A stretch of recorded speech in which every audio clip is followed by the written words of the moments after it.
Hi hello నమస్తే అండి. Welcome back to my channel Nayaki's kitchen. ఈరోజు మన ఆంధ్ర స్టైల్ బంగాళదుంప అల్లం పచ్చిమిర్చి వేసిన ఒక ముద్ద కూర చేస్తున్నాను. చాలా బ్రహ్మాండంగా ఉంటుందండి. చపాతీ, పూరి, దోశ, వేడి అన్నం దేంట్లోకైనా చాలా బాగుంటుంది. కూరలో కొద్దిగా నిమ్మకాయ పిండుకొని తింటే ఉంటుంది. ఇంకెందుకులే ఆలస్యం. సో నేను చేసిన విధంగా మీరు కూడా ఒకసారి చేసి ఎలా వచ్చిందన్నది కామెంట్ రూపంలో చెప్పడం మర్చిపోకండి. అలాగే తెలుసు కదా, వీడియో చూసే ముందు ఒక లైక్ బటన్ కొట్టి స్టార్ట్ చేస్తే బాగుంటుంది. Thank you. ఇప్పుడు దాని తయారీ విధానం ఎలాగో చూద్దామా. ఒక అరకిలో బంగాళదుంపలు తీసుకొని శుభ్రంగా కడుక్కున్నానండి.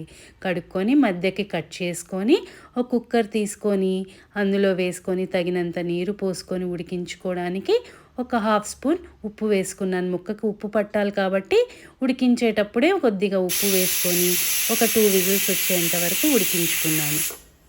ఉడికిన తర్వాత ప్రెషర్ పోయిన తర్వాత తీసాక ఒక జల్లెల్లో ఆ స్ట్రైనర్ అంతా వాటర్ అంతా తీసేసుకొని ముక్కల్ని ఇప్పుడు పైన ఉన్న చెక్కు తీసుకుంటున్నాను.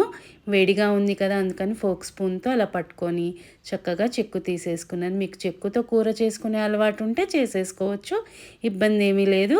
నేను అలా చెక్కు తీసుకొని చేసుకుంటున్నాను అన్నమాట. ఈజీ మెథడ్ అండి. ఇప్పుడు మనము చల్లారి ఇదంతా తీసుకునే బదులు ఇప్పుడు టైం లేని వాళ్ళు అలా ఫోక్తో పట్టుకొని గబగబా తీసేసుకోవచ్చు. అది చెక్కు తీసుకొని పక్కన పెట్టుకున్నానండి అన్నీ. ఇప్పుడు అల్లము, పచ్చిమిర్చి, కొద్దిగా నిమ్మకాయ పక్కన పెట్టుకున్నాను. ఒక 6 నుంచి 7 పచ్చిమిర్చి తీసుకున్నాను. ఒక చిన్న సైజు అల్లం ముక్క తీసుకొని చెక్కు తీసుకొని పక్కన పెట్టుకుంటున్నాను. ఆల్రెడీ ఒక నిమ్మకాయ కూడా పక్కన పెట్టుకున్నా.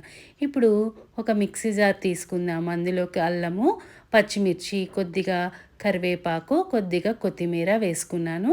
జీలకర్ర, వెల్లుల్లి అలాంటివి ఏం వేయనండి, ఓన్లీ ప్లెయిన్గానే చేస్తున్నాను. ఈ 3 వేసి కచ్చా పచ్చాగా కొద్దిగా మిక్సీ పట్టుకున్నాను అనమాట. మరీ పేస్ట్కి కాదు, కొద్దిగా అటు అల్లం ముక్క తగులుతూ ఇటు పేస్ట్గా అట్లా కచ్చాపచ్చాగా వేసుకున్నాను. ఇప్పుడు ఒక మూకుడు తీసుకొని చక్కగా నూనె వేసుకున్నాను. ఒక 2 to 3 స్పూన్స్. అందులో పోపు దినుసులు వేసుకున్నాను.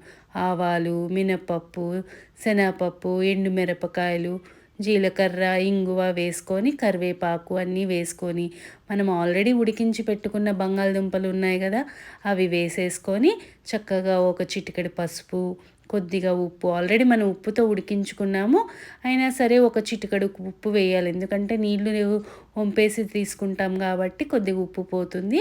అందుకని చిటికెడు తగినంత ఉప్పు వేసుకొని ఆల్రెడీ నూరి పెట్టుకున్న అల్లము, పచ్చిమిర్చి, కరివేపాకు, కొత్తిమీర వేసి పేస్ట్ లాగా చేసుకున్నాం కదా, అది కూడా వేసుకొని కలిపేసుకోవడమే. జాగ్రత్తగా కలపండి, మరీ ముద్దగా కాకుండా కింద నుంచి పైకి మెల్లగా కలుపుకొని కొద్దిగా తగినంత కొత్తిమీర వేసుకొని నిమ్మ చెక్క దాళ్ళంగా అలా పిండేసుకోండి. స్టవ్ ఆఫ్ చేసిన తర్వాత నిమ్మకాయ పిండుకోండి, లేదంటే చేదొస్తుంది. అంతేనండి.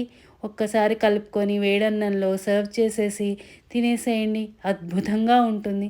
నచ్చిందా? అయితే ఈయన చేసిన విధంగా మీరు కూడా చేసి ఎలా వచ్చిందన్నది నాకు చెప్పండి.